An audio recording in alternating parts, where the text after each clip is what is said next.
This session is growing contributed revenue. So now's your time to stay or go. Okay, I think everybody's staying. Excellent. My name is Katie Richards, and I am the CEO at Siloam Health in Nashville. Prior to being the CEO, because I just stepped into that role on July 5th, I was the Chief Development Officer. So I oversaw fundraising, communications, branding, etc. And prior to coming to Siloam, I worked for the YMCA of Middle Tennessee and did fundraising at a couple of our local centers. So that is why Steve Noblet felt I was qualified to talk about growing contributed revenue. I'm an accidental fundraiser. I did not mean to have a career in fundraising. And in fact, if any of you guys are experiencing the difficulty of hiring people who do fundraising, let me tell you why. It is not a formalized field.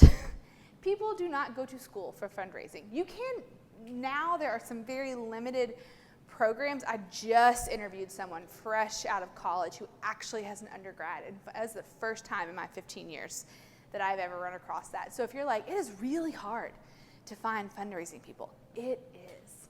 That's a whole other talk, but that is why in fundraising you often have to hire for aptitude and potential over hard skills. We can talk more about that later if you'd like, but I should have seen fundraising coming because from a young age I really enjoyed fundraising. So do you remember when you were younger, maybe some of you can relate to this, I think it was like Jump Rope for Heart Association. Did anyone have those competitions? Okay. So in like 4th grade, and I'm fairly competitive in things that I think I can win, you had to get pledges, right? People had to pledge, and you would go door to door, which I guess was okay in the 90s, and you would be like, hey, I'm doing this jump rope, would you pledge per minute or pledge a dollar amount if I achieve my goal? And then, you know, the person who raised the most money is the person who won the prize. I did not know that a lot of the kids had these dads that were like CEOs of these corporations that were really taking it to their employees to do. I really thought I had a fighting chance. And so what I learned early on in 4th grade, going door to door, was that if I showed up at a house and I just had a blank piece of paper and had them write in their pledge, they might write in like, yeah, no, I'll pledge like $2 or, you know, whatever. But if I showed up at that door and I had written some names on that form and those dollar amounts were 10 and 20, then people would pledge around that time. So that's what I did as a 4th grader. I made up fake donors. I put fake amounts, and that's how I raised more money. So not a practice I'm advocating for in our session today, but I definitely think when I look back on that, it shows me I had, questionable ethics, but definitely good instinct and strategy, I would say. I was working in a job doing leadership development that actually was a role more administratively heavy, coordinating logistics, not my strong suit. And I really had to have a face-to-face with the Lord and just say, hey, I don't think this is what you have created me for. This is actually kind of miserable for me. What is it that you want me to do? And I was about 27 at that time. And the Lord really kind of through a process revealed to me, you like asking people for money. People do not like asking people for money. This is uniquely how I have created you. You should lean into that. And then he opened up a role at the Y, and then that's how I ended up at Siloam, and then the rest is history. And so again, it wasn't this decision of I'm going to grow in this fundraising career. And for me, it was always about a way to get to broader leadership, understanding that being a CEO, fundraising is a very important part of that. And so the opportunity opened up at Siloam Health. I had no business being hired with my resume. It is because our former CEO, Dr. Morgan Wills, listened to the Lord. And so the Lord was like, hire her, and I got hired. And if you know anything about Siloam, I'm sure you feel this exact same way about the work where you are. It's an incredible place. Why wouldn't people want to give and support it? And so it's been a really cool thing to be a part of what God has done over the past decade at Siloam. So when I started, really it was in 2014, but in 2015, we were raising about $1.7 million a year. And I think we were seeing between 4,000 and 5,000 people, depending on how we counted our refugee numbers. And when I came in, one of the visions that Morgan had brought in as a new CEO was the need to grow our fundraising efforts. We had underinvested in those, and it was time to grow those so that Siloam could stabilize and also grow. Yes? Can you just quickly define contributed revenue? John, everybody, let's take a step back. Contributed revenue. How I'm going to speak about it here, and we can dialogue in a second because I'm going to take a minute to understand your all's context, would be money. I want to say money that is contributed. I'm not going to do that. I'm not going to do that. I would say it would be contributed revenue dollars would be people who choose to give to your organization.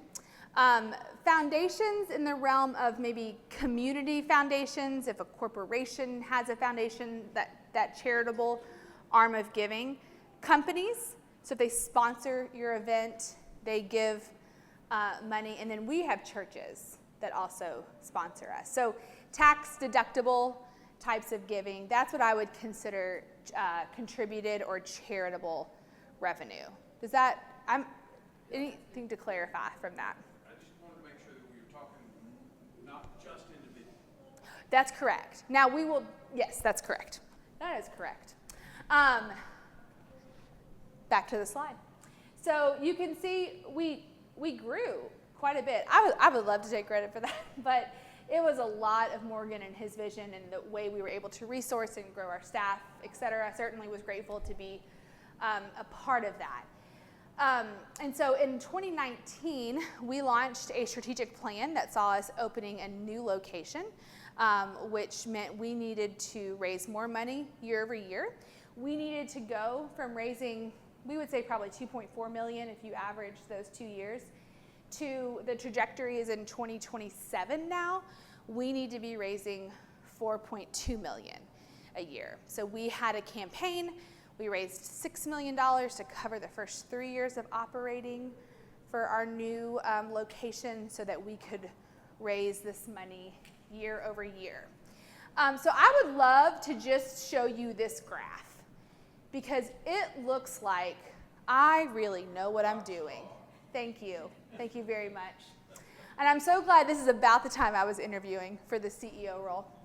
But if I were to peel back and tell you the rest of the story, this is what the graph looks like.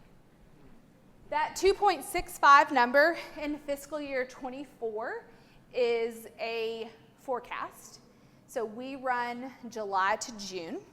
So we are projecting that we will be back down around our 2018 number at the end of this fiscal year, despite hiring 4 additional staff and having a successful campaign. I could go into all the reasons of why I think this is happening. I just had a chance to do that with our executive committee this morning over Zoom, but I won't.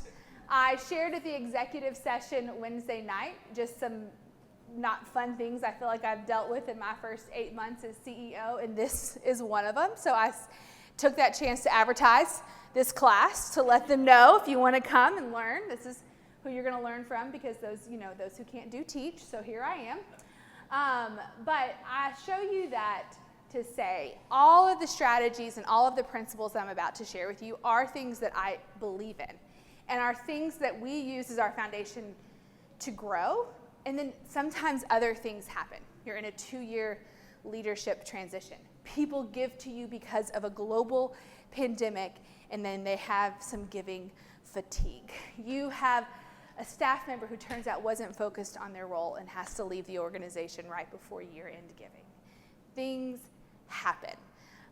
And so I'm really coming to you guys in a little bit of a vulnerable place because I don't feel like the strongest fundraiser in the world right now. And yet I do think the truths that we're going to talk about are the things to focus on. So This is another way to look at what we were projected to do when we first made these projections before the pandemic and what our actual reality has been. All right, I want to know why you're here. One of the things I find challenging about talking about fundraising at a CCHF conference is people are all over the spectrum of where they are with fundraising. So I just want to get a temperature and understanding of why are you here? Is anyone here because they have existing charitable giving and contributed revenue that they just need to generally grow because costs are increasing? Okay, great, same. Is anyone here for a specific reason? Like, hey, we're about to launch this, or we want to start this, but to do this, we're going to have to grow. Okay, Austin, tell me a little bit more about that. We're in the early stages of a capital campaign with a lot of, our donor pool is very dedicated to a geographic location. So our existing donors love our existing location. So not all of them are super keen in an expansion and want their dollars to stay there. So now we're trying to grow our dollars, but also grow our donor pool. Yeah, that makes sense. You're kind of locked in to one donor base that feels one way about one thing, and you really need to grow beyond that. Okay, who else raised their hand? Yeah. So, we have grown over the last 3 years from like a $75,000 budget to a $500,000 budget, and we've not had a fundraiser. Okay. So, yeah, it's just, we are the administrative staff. So the board I just gave away like a massive portion of my job so that I can be the fundraising person. Yes. Which was great. But then the board just said on Monday that they want to spend this year funding an endowment. Oh. And I'm already feeling a tad overwhelmed that I've got I bet $500,000 you are. to pay. And they want to, plus $198,000 we're raising separately for a new mobile clinic, and now they want to fund a $200,000 endowment this year. So anything you've got is good. That's great. That's so great. I got a lot of prayer. Okay. Does someone else, do you feel like what you're here for is, it differs a little bit from what has been said so far, just so I can have a read? Yes. I'm more at the very beginning where I stepped into a situation where the donor base was a Word document with people's like addresses and like multiple different documents. Hey, wait, did you say Word? Word document. Not Excel. No, not even Excel. Word. document. Okay. We're not even sorting it. That one of our That's right. volunteers graciously compiled into an Excel document. Very nice. That now we have a database that we're trying to get accurate, and so our donor base has been very low. Like there wasn't even email communications to them, reminder, hey, we're still here. So I just feel like we have so much potential. So I'm more at the very beginning, even though the clinic's been existing for 10 years, that connection just hasn't been there. That's great. Is anyone in here working they're primarily in FQHC that also needs to do some fundraising? Okay, great. But for the most part, we're charitably funded only, but there's some FQ. Great. I was just getting a read on the room. That is very helpful. Thank you all very much for sharing. Again, if there are other questions that you want to talk about later, I'll give you my contact information. But what we are really going to talk about are large strategic foundations to grow your contributed revenue. I'll talk about this a couple times over the next 40 minutes, but I would highly recommend that the first thing you do, if you haven't already, is read A Spirituality of Fundraising. You can find it on Amazon. I think it's like $7. This is something we give each of our board members every year. When I was CDO, the development team went through it together about every 18 months. It is not a book that Henry Nouwen wrote, like sat down and wrote. It's a compilation of things from Nouwen that have been put together, and it's about 70 pages. You could get through it in a couple hours. Fundraising is a very rich and beautiful activity. It is a confident, joyful, and hope-filled expression of ministry. In ministering to each other, each from the riches that he or she possesses, we work together for the full coming of God's kingdom. I think what this book does, and why I think it's important for people to read, is because it reminds us, I think money is never emotionally neutral for anyone.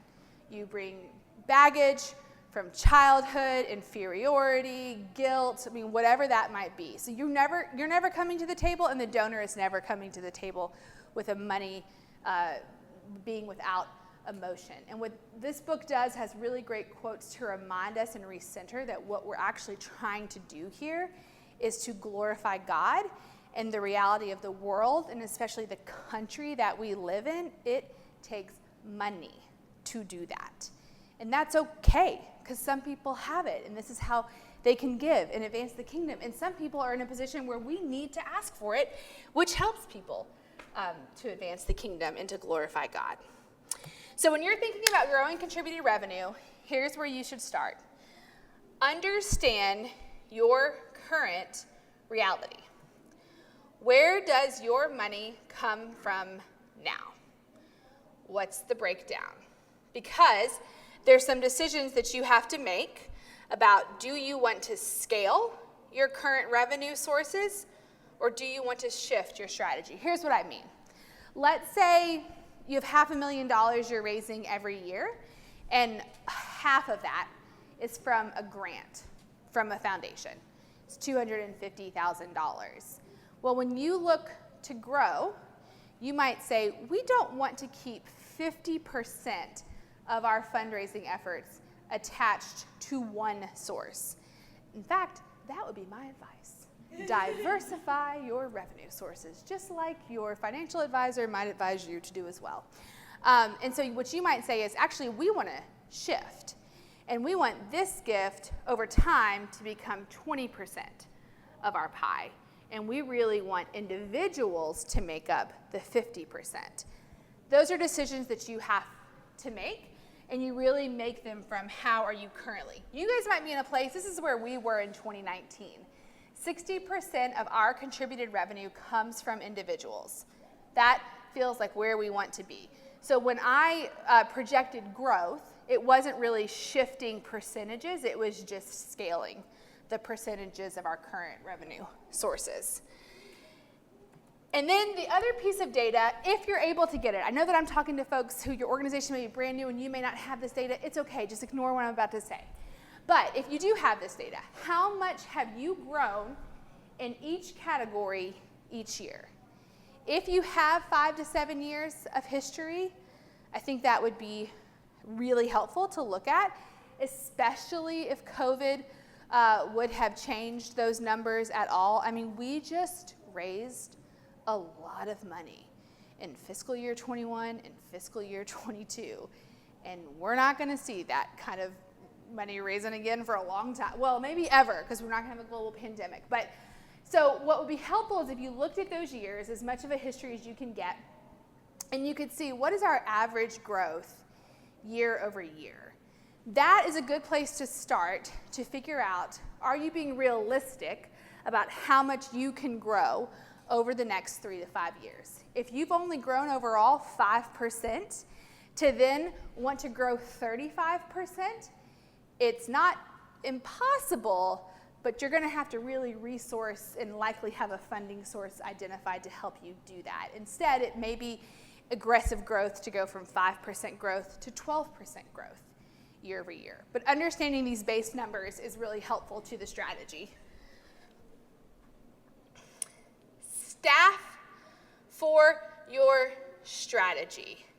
I loved what you said, because what you said is, I have taken significant things off of my plate to make room for this. That is one way to staff for your strategy. Hiring is another way that you need to staff for your strategy.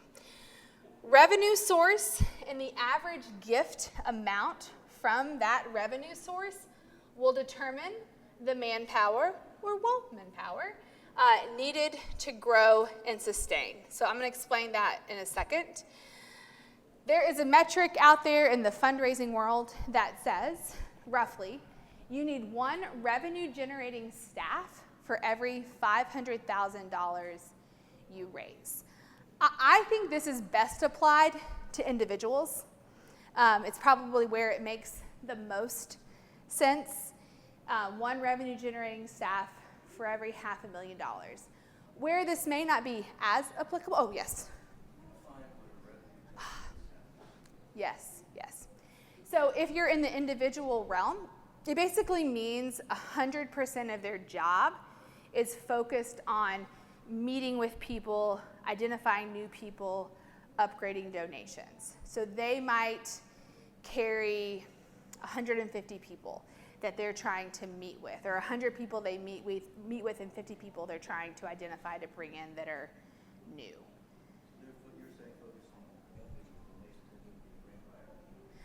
Yeah, thank you. So the where this may not apply as much is if you look at grants, and again, charitable grants.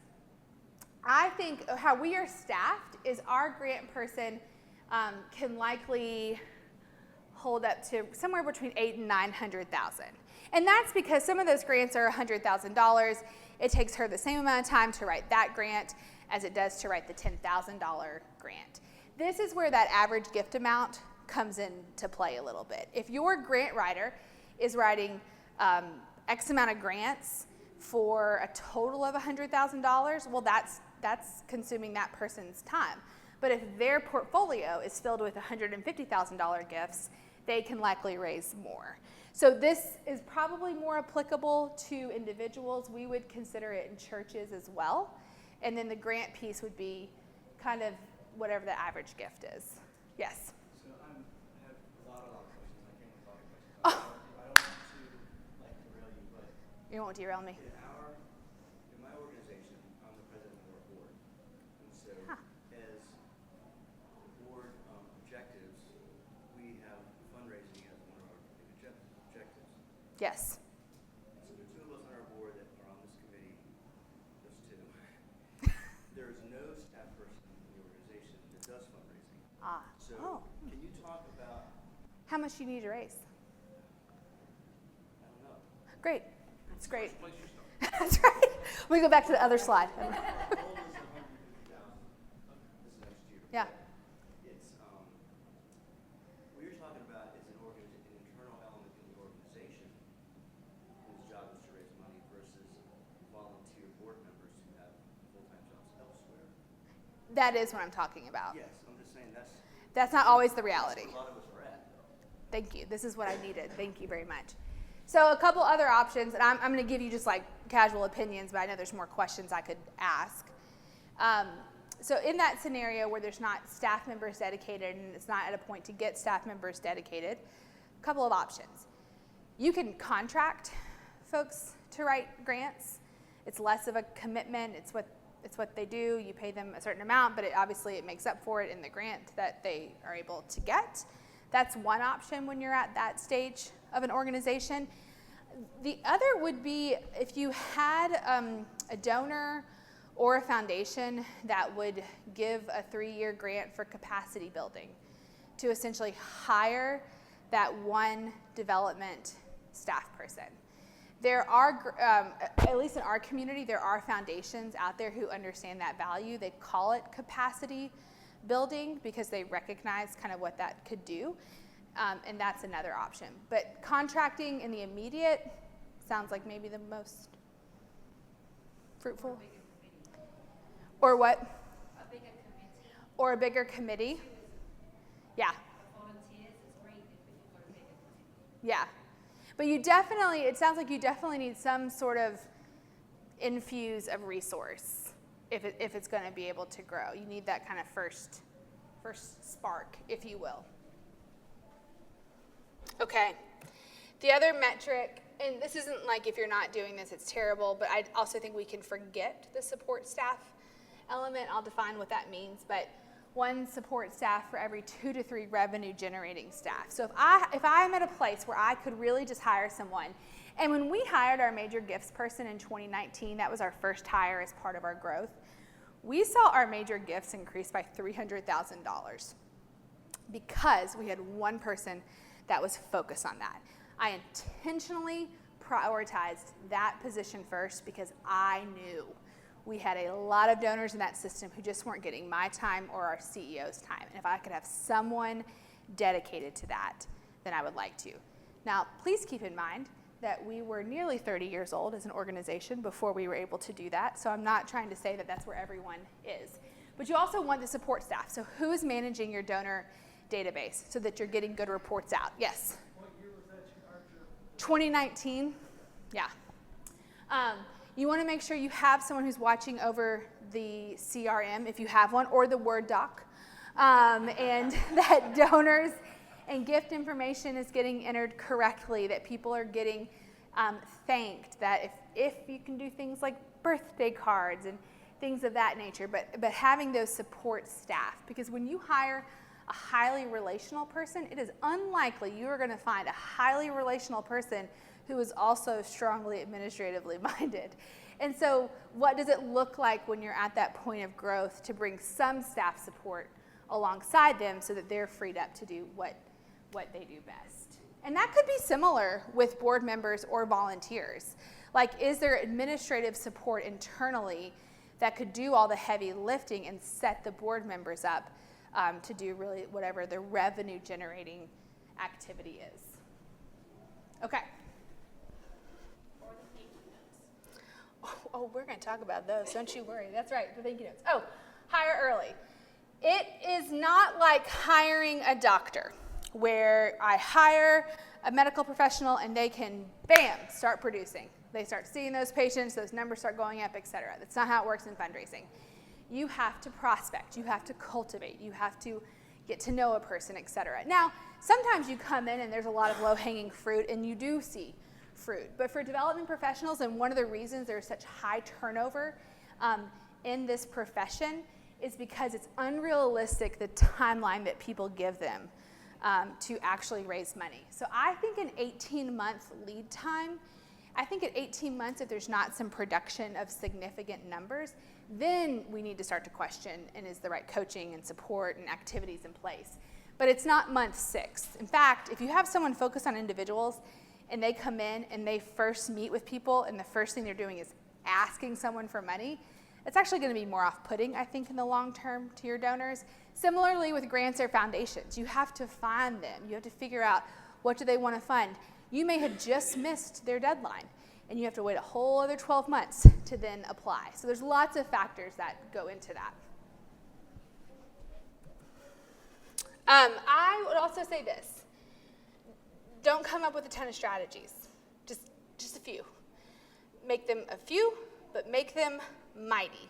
And some of that mightiness will come from what you learn about fundraising as a sector, and some of that will come from what you know about your data and your trends that already exist. I would say 5 key strategies built around your key funding sources is all you need. So these could look like, we know that for every 3 people we prospect, and this can apply to corporations, this can apply to foundations, we're likely to get 1. So if we say, by the end of the year, we would like 10 new major donors. However you define a major donor, maybe you don't define a major donor yet, that's fine too. You need a list of 30 that you've come up with, and then you work that list, okay? But that strategy keeps you focused and is going to yield fruit than if you came up with all kinds of like campaigns and ideas and creativity. It really comes down to the relationship, which is my next point. Every funding source, I think maybe the government is exempt from this. I haven't done enough fundraising in the government to know, but every charitable funding source has a relationship at its core. Major on relationships. Hire people with social and emotional intelligence. It is so much more important than any fundraising experience that they can have on their resume, because you're always having a relationship, whether it's the grant administrator, and certainly if it's the donor you're meeting with, or the person at the corporation who has a connection to your organization. You need someone who understands the value of a good relationship. And then utilize existing cause champions. Champions is language that I've taken from Mission Increase Foundation. If you guys are familiar with them at all, free equipping for fundraising. If they don't exist in your community, they have a lot of online resources as well, and they're Christian focused. But they would say a champion is someone who's already existing, a board member, a volunteer, someone who has just fallen in love with your mission. One of the best things you can do is say, hey, do you have 6 or 8 people you could get together? They could come for a tour, see what we're doing, sit down with our COO, our board chair, whoever, and we just talk to them about what we're doing. Whenever you have an event, which is a whole other session, when you have an event, I think sometimes people, especially in Nashville, this could be a temptation. It's about like the who you get to that event. Like, we're going to have Vince Gill. Guys, Vince Gill comes to every event in Nashville, and we love him for it. But no one in that room is coming to that event because of that person. Now, if you've got a certain celebrity or you're in a community without a lot of celebrity, maybe they would. But really, people come to those events because of who invited them. So your person who has already built in, who already has relationship equity built up with others, who already has the trust of others, they are the best person to help you raise money. Now, a lot of them are like, I don't want to ask my friends for money. Good, me either. That is uncomfortable. So you don't have to. Could you invite your friends in, and then we'll take it from there? The best thing that you can do is use existing champions to bring their peers in. They already have trust in the organization. They likely already have some affinity for the work you were doing, or the person wouldn't have invited them. And so you're really set up for success, and that connection likely already exists. So this is going to focus on individual donors. I guess this could be applied elsewhere, but it's most likely effective for individuals. So shape your strategy. When I think about individual giving, I think about it in 3 categories. Acquisition, so that is acquiring new donors. And listen, I'm using some sales language. It could be off-putting. I just need you to go with me here. Retention, so you have someone who's already given and you want to retain them. Or upgrade. You have someone who's been giving a certain amount for a long time. You know they could likely give more, so how do we increase their gift? This is not what your strategy shape should look like, okay? I would not advise thinking of all 3 of those things as equal pieces of the pie. Now, the next slide is just to give you an example of what it could look like. As I've mentioned, there are a lot of factors that will shape your strategy. But when I was thinking about our strategy, this is how I would look at it. I will always put the emphasis on donors who already exist. It is 3 times more expensive to acquire a new donor than it is to retain or upgrade a current one. This is something that my development team hears quite a bit. Who already exists, who's already volunteering, who's already in our sites. And so what I'm really interested in, what I know that we have not done well, is we really haven't gone back to our donors who, let's say for 3 years, have been giving $1,000. And it's most likely they could be giving $5,000, which is what we would consider a major gift. So how do I start with just upgrading them? And if I can do that with 10 of our donors, well, there's $40,000 right there. I did that math right? Affirm me, somebody, thank you. So there's your $40,000 right there, and you're already building a relationship and stewarding an existing gift. Now, I have someone who off the bat gives $5,000 as their first gift. I don't think the right move is the next year to come and say, would you consider increasing that to 10? Sometimes. Now, if you know that person really has capacity and all of those things, but I think I'm more interested in retaining them. So how do I meet with them and show them, here is what your gift did? And then maybe it is year 3 that we do that upgrade. And then acquisition. I think for us, acquisition is where the least of our resources need to be given, but because we need to grow, we do need to acquire. So one of the ways we do that is through an event that we have that is table hosts, which is a lot of our board members, a lot of our existing champions invite others to this event where they hear patient testimonies, and then we invite them to give. There's no ticket, there's no cost, it's just an open ask. And from there, we will identify who is likely to become a long-term donor. It's a low-cost event, but it raises a good amount of money, and it's a really easy way for us to identify in a large swath who might be new donors to Siloam. Questions on this? So you called it a low-cost event. Is that because you get a sponsor to offset the meal cost, or is there no meal? There is a meal. I like to have a breakfast because it's cheaper. I like to have it at a church because normally the church donates a space, and the production is typically pretty good, so I don't have to put a lot of money into production. It's patient testimony. So for us, and I know all these costs are relative, but for us it's about a $20,000 to $25,000 event, and it'll raise about $150,000.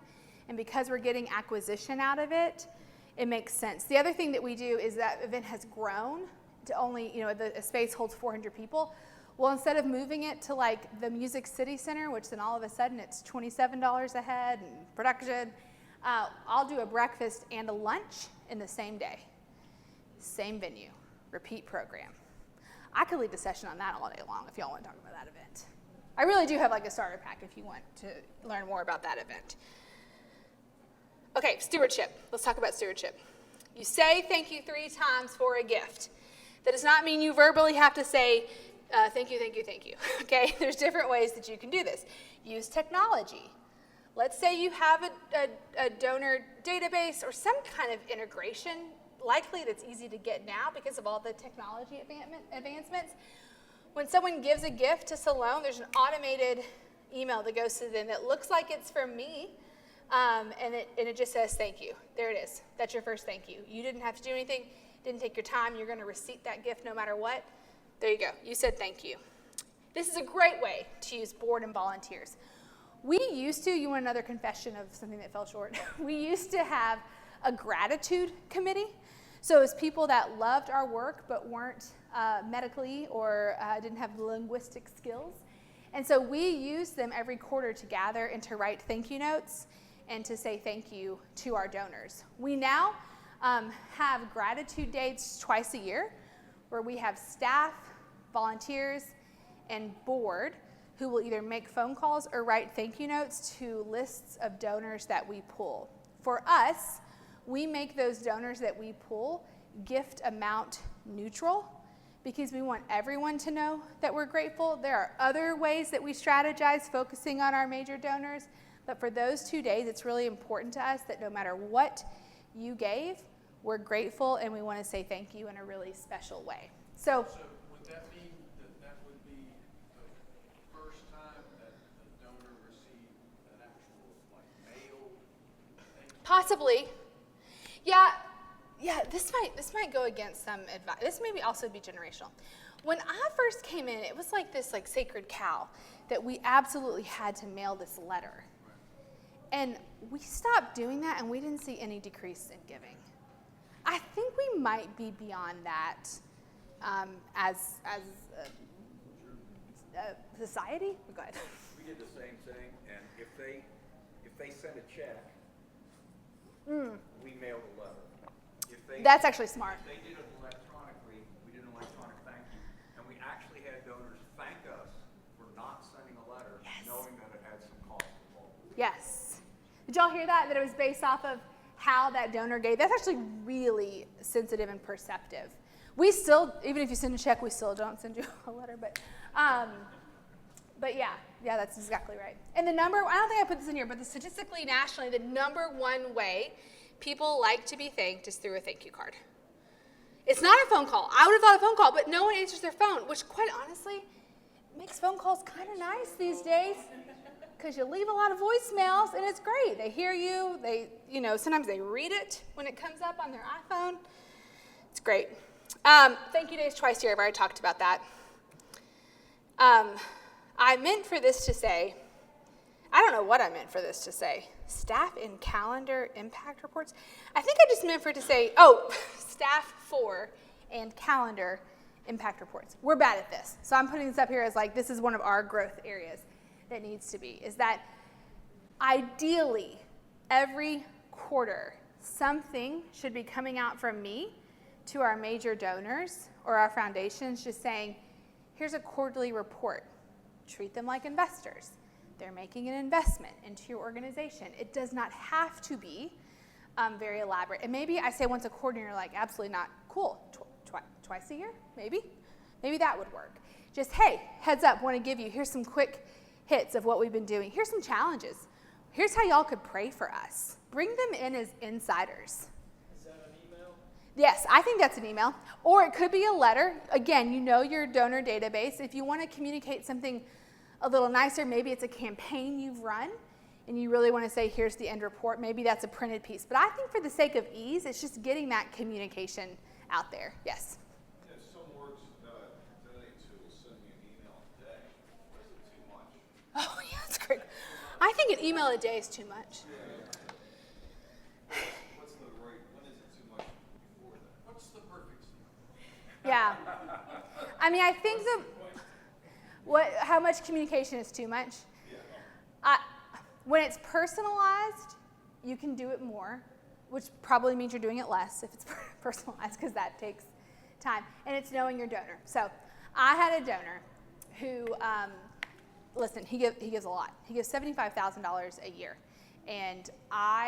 But he does not want to have lunch with me every quarter. We may get together once or twice a year, and that's all he wants to do, but that's him. We have other donors that are highly relational. So when it comes to that individual level, that is a really kind of a discernment, which is why more passive types of communication like email, I think you get by with a touch more frequency. And if you send it through a mail system, you can see who's actually opening it and who's not, so then you know if they got it or not. I think if you don't have the staff time to hire more development professionals, I doubt you have the staff time to send more communication to your donors than they would like. Yes. We call ours a gratitude report. Oh, instead talk of to an me. Impact or an annual report. Mhm. It sounds boring. And although it was, That's right. But it was just a two-sided, oversized postcard. Yes. Which then we could Oh, even use to take to expos or whatever. Yes. Simple, but good data, update patient story on it. I mean, Yes. oversized so it shows up in the mailbox. We haven't printed an annual report in probably 5 years. It's all digital now, and that's great. Our donors love it. We send it to them digitally. Here it is. It's on the website. I don't know if y'all know, they probably just don't need another thing printed. Make it human. Don't forget the story. Certainly, the numbers are important just as much as I would tell you. Don't only tell the story. Make sure you give them the data as well, especially if they're individuals that are donating large amounts to your organization. But also, don't forget the power of a really well-told story. Okay, a couple of strong strategies with individuals. 80% of philanthropic dollars come from individuals nationally. That's whether they're given out of their personal accounts or they're directed through a foundation. Individual giving is the most sustainable contributed revenue source. Let that inform your strategy. The two strongest strategies, if we're starting a nonprofit from scratch, and those of you that have more courage than I could ever have, would be to focus on major and monthly. Again, major is subjective. At the Maryland Farms Y, it was $1,000 a year. At Siloam, it's $5,000. Our data actually shows us it's time to move up from $10,000. I'm intimidated to do that. That feels intimidating to do, and yet I know that we need to do it. Major donors. They tend to be sophisticated, and they understand supporting operational costs. So sometimes to talk to donors, I talked to a donor last year before I was the CEO who was like, we don't want to pay the CEO's salary. And I was like, oh, well, don't we need a CEO? But from your major donors who are more involved, they tend not to have those parameters, and so they're just really great for the sustainable giving for the things you need support for. They typically tend to be comfortable with multi-year pledges. That is an internal decision if that is something you want to keep up with. We don't regularly do multi-year pledges, but for the campaign purposes, we needed to, and so we did. So I'm not advocating one way or another, but this audience tends to be more comfortable with that, and that is because they're also less impacted by economic factors. So I don't think my retired CEO of HCA felt the grocery inflation. Do you know what I'm saying? But I do think maybe the donor who gives $2,500 a year, that was an impact on how they were able to consider their giving as a household. Yes? So, you didn't say specifically, but I assume you meet with major donors regularly? I mean, that is the ideal.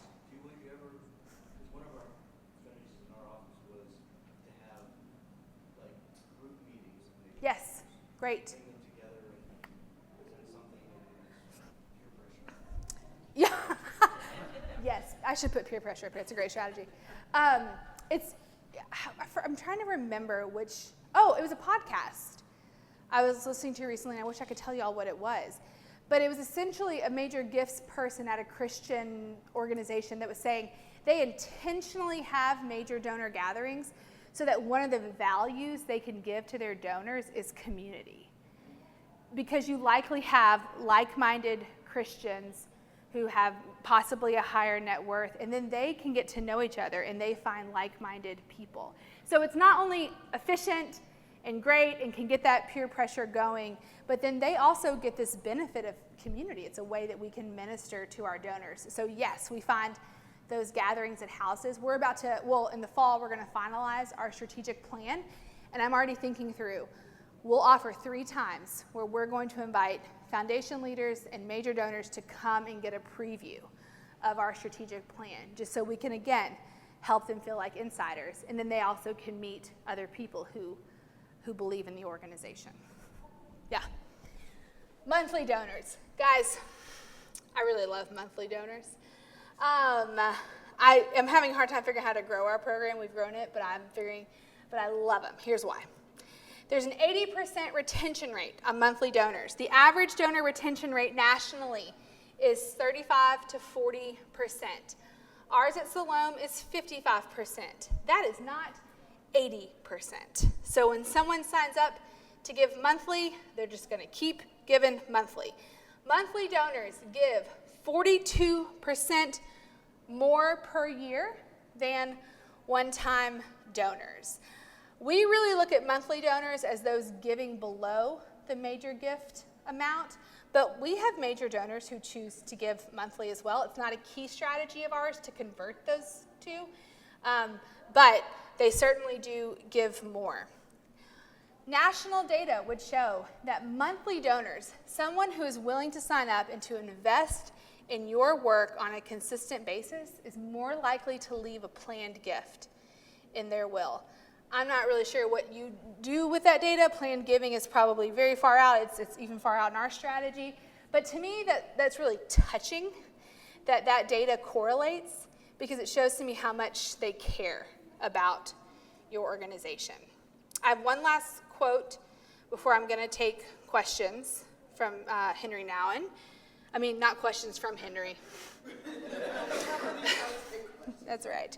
A quote from Henry. Fundraising is always a call to conversion. And this comes to both those who seek funds and those who have funds. Whether we are asking for money or giving money, we are drawn together by God, who is about to do a new thing through our collaboration. So I would encourage you, when you can have that spirit of timidity, that spirit of doubt that happens in all of us, just remember we're doing this because God is about to do a new thing.